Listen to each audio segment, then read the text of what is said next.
Hello, welcome to Ice Thought for the Week. My name is Doug, and this week we're going to talk about trust. So trust is putting your faith in something or someone. For example, if you take the train from Exeter to London, you're going to trust that the train isn't going to fall apart, that it's going to get you there and hopefully on time. Or, if you put your trust in a person, you're trusting that that person isn't going to tell your secrets to everyone, and is going to be there for you when you need them. In contrast, it can really hurt when our friends let us down, and it can take a long time for us to rebuild that trust. But we also trust, or in some cases don't trust, strangers.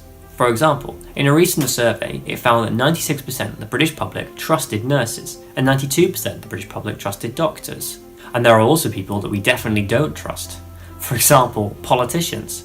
Only 19% of the British public in this same survey said they trusted politicians to tell the truth. And trust is practical, right? So you can say that you trust someone, but if you don't put your trust in them, do you really trust them? There's a famous story about a tightrope walker called Charles Blondin. Now he was a French acrobatist, and he famously walked over the Niagara Falls, 100 feet above the water. And he'd do all these incredible acts. One time he even stopped halfway and cooked and ate an omelette. On one occasion, he pushed a wheelbarrow across. And when he got to the end, as the crowd cheered, he said, "Do you trust that I could put a person in this wheelbarrow and walk them across?" And the crowd cheered, yeah, you could do it. So then he asked for a volunteer. Silence. Eventually, an old woman said, yeah, I'll do it. I'll get in the wheelbarrow. And so Blondie put her in the wheelbarrow and pushed her across. She was the only one who really trusted him, right? All the others just said they did. So how do we decide who or what to trust?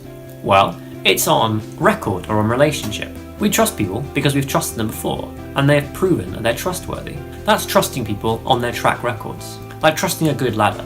You don't trust any old ladder, but you trust one that's going to keep you safe, and that's going to support you when you're high up. Another factor that helps us trust people is trusting their motives. So going back to nurses, we trust them because of their motives. Even if some things they do hurt sometimes, we know they have our best interest at heart. Unfortunately, it's why we often don't trust politicians, because we don't trust their motives. What about other things? Do you trust your teachers or newspapers? Do you trust doctors or scientists? What about God? Do you trust God? Maybe you don't even believe in God, and that's fair enough. But Christians believe that, and Christians believe that they trust God. That trust in God isn't blind faith. It's trusting God on his track record, on his motives, and on a relationship that they have with him.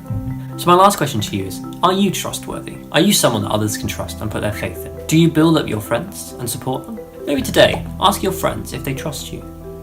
And if you know that you haven't been trustworthy in the past, maybe think about ways that you can rebuild that trust. That's all from this week. See you next time. Bye.